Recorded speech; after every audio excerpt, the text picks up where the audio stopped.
President Trump says the U.S. struck a dock inside Venezuela that he says was used to load drugs onto boats. News of that strike in the Pacific comes as we hear reports of a CIA-led drone strike on a coastal port in Venezuela. The U.S. has struck another alleged drug boat in the Pacific, killing 2 people. The president is creating more of a blockade on Venezuela.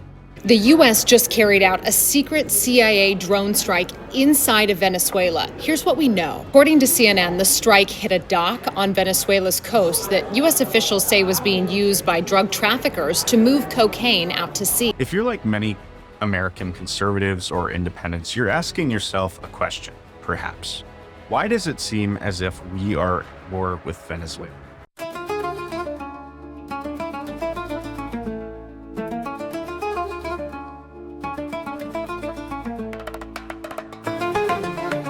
This is a question I ask myself, and as I think about it, I think the answer is fairly simple and also fairly alarming. And I think this question is a valid one for conservatives to ask. Trump campaigned on keeping us out of foreign wars. He really gave the Biden admin bad PR about how long they stayed in Afghanistan and their catastrophic withdrawal, which he should have given them crap for. And I like Trump. I give him his flowers a lot on this channel. But I want to be fair and analyze some of his motives and why I think that this is perhaps a big mistake. First of all, as has been clearly stated in the media, Maduro isn't a great guy. He's a socialist. He's allies with Russia and Iran, and most importantly, is the head of a criminal syndicate that deals drugs inside of the United States and worldwide. These are all some reasons that we should take into consideration, but I guess there's a key question here. Why doesn't Trump go after the cartels in Mexico? They funnel far more drugs into the United States than Venezuela does.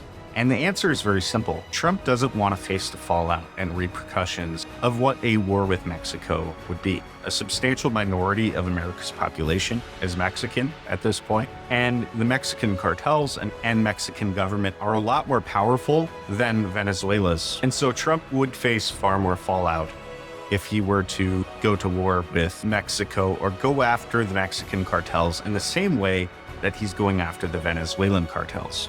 This does make it easy for him to save face, though, and deliver on his campaign promises of stopping drugs coming into America, because arguably he is going after a criminal organization, a narco-terrorist organization. We've all seen the airstrikes in the Gulf of Mexico and in international waters, but I think it's important for us to realize as conservatives that Trump is intelligently picking who to battle with and who not to battle with. And as far as criminal cartels go, the Mexican cartel's just been laying low, and they are still funneling far more drugs in the United States than any Venezuelan cartel. And there are other political reasons I believe we may be going after Venezuela. For one, and if you adhere to the conspiracies that Trump is sort of beholden to the Israeli government, and I use the term conspiracy very loosely because I think on some level that's very true. Venezuela has recognized Palestine as a state. Venezuela is not at all friends with Israel, and they are strategically allied with Russia and Iran, which interestingly enough, Israel has been at war with Iran as of recently. If you don't remember that, just look up all of the airstrikes Israel did, assassinating all of Iran's military captains and commanders. And of course, the West and America still, despite giving lip service to Vladimir Putin, has been funding the war in Ukraine by giving the Ukrainian armed forces quite a bit of help. And I'm not saying that's necessarily a bad thing, but strategically, Russia's losing allies left and right.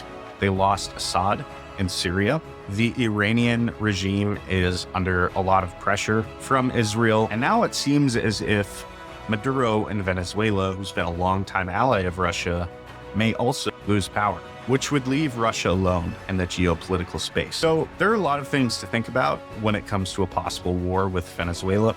I think the valid question remains, and I think this is a question that conservatives should raise to senators, lawmakers, and people in government. Do we really want to make a difference?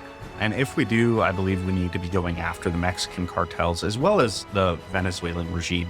I don't think it's a great regime. I'm not defending Maduro, but I do think we should think very carefully about the consequences overthrowing him may have if it leads to a power vacuum or an insurgency in South America, which is a lot closer to home than places like Iraq or Afghanistan, and also to question ourselves as to why we aren't going harder after these Mexican cartels who kill hundreds of thousands of Americans every year. This is a little unusual for this channel, but if you enjoyed this content and would like to see more conservative political commentary, please subscribe and stay tuned. I pump out videos 3 times a week. Thanks.